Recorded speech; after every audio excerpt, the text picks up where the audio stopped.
สบายดีกำลังจะเลิกเรียนละ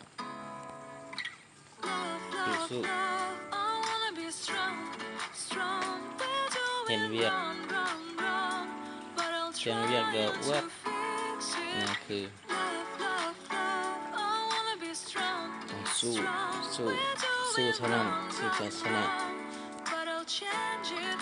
คันมาสู้มันก็บ่ชนะ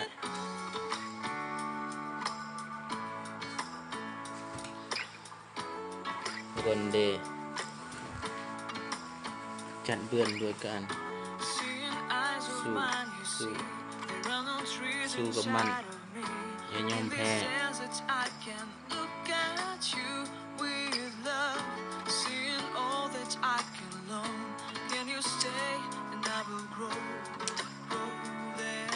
สามารถผ่านอุปสรรคได้แล้วก็สู้ขนาดใจมันกับใจ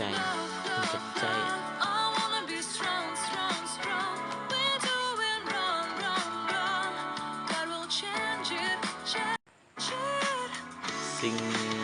สำคัญที่เราควรทำเองคือต้องสู้ต้อง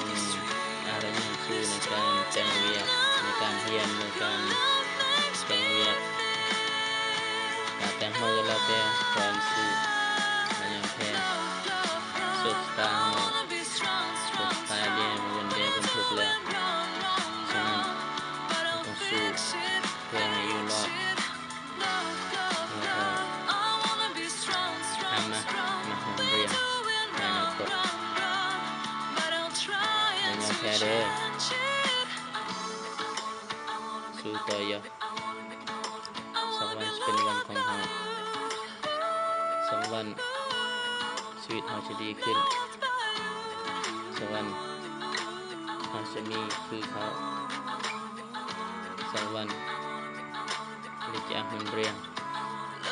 สลับไปสลับมาเนาะนับสันบ๊ายบายสมัยเลย